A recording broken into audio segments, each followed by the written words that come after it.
যানবাহনের সংখ্যা, অতিরিক্ত যানবাহনের চাপ এবং ব্যাটারি চালিত অবৈধ অটোরিকশার দৌরাত্ম্যে সৃষ্টি হচ্ছে অসহনীয় যানজট। এ নিয়ে আরও জানাতে নগরীর জেলখানার মোড় থেকে যুক্ত হয়েছেন অমিত হাসান। অমিত, বরিশাল নগরীর সড়কগুলোর সক্ষমতার তুলনায় যানবাহনের সংখ্যা কেমন এবং যানবাহন ও যানজট নিরসনে প্রশাসনের পক্ষ থেকে কোনো পদক্ষেপ নেওয়া হয়েছে কিনা?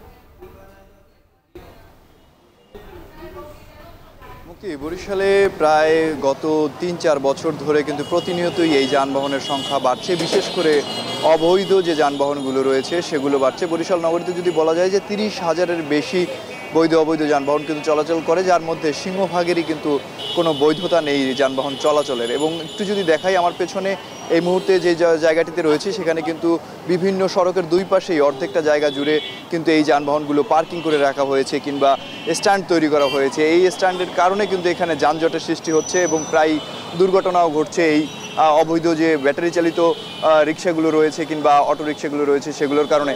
এবং আরেকটু যদি জানিয়ে রাখি যে বরিশালের ট্রাফিক বিভাগের যারা সদস্য রয়েছেন তারা কিন্তু মোড়গুলোতে, বরিশালের নগরের মোড়গুলো যেগুলো রয়েছে সেখানে তাদের উপস্থিতি থাকলেও খুব একটা উদ্যোগ কিন্তু দেখা যায় না যানজট নিরসনের। সে কারণে কিন্তু যানজট আসলে লেগেই থাকে। বিশেষ করে 10টার পর থেকে শুরু করে এই যানজট কিন্তু রাত 8টা পর্যন্ত, 8টা থেকে 9টা পর্যন্ত কিন্তু নগরের বিভিন্ন মোড়ে দেখা যায় যে যানজট সৃষ্টি হয়ে রয়েছে। এবং কিছু নগরবাসীর সাথে কথা বলেছি কিছুক্ষণ আগে, তারা আমাদেরকে জানিয়েছেন যে এই যে যানজটের কারণে কিন্তু তারা ভোগান্তিতে পড়ছেন। এছাড়া বেপরোয়া গতির যে অটোরিকশাগুলো রয়েছে সেগুলো চলাচলেও কিন্তু প্রায় দুর্ঘটনা ঘটছে এবং এই সমস্যার দ্রুত সমাধানের দাবিও তারা করেছেন। আর একটু যদি জানিয়ে রাখি, শুধু জেলখানার মোড়েই নয়, সদর রোড, কাকলির মোড়, চৌমাথা, বটতলা, বাজার রোড, এছাড়া লঞ্চঘাট এলাকায়ও কিন্তু এই যানজটের সৃষ্টি হচ্ছে এবং প্রায় দুর্ঘটনা ঘটতেও দেখা যাচ্ছে। এবং যদি আরেকটু জানিয়ে রাখি যে বরিশাল শহরে এই যে অটোরিকশার সংখ্যা প্রায় 8 থেকে 10,000 রয়েছে, যার আসলে কোনো ধরনের কিন্তু বৈধতা নেই। এছাড়া সিএনজি কিংবা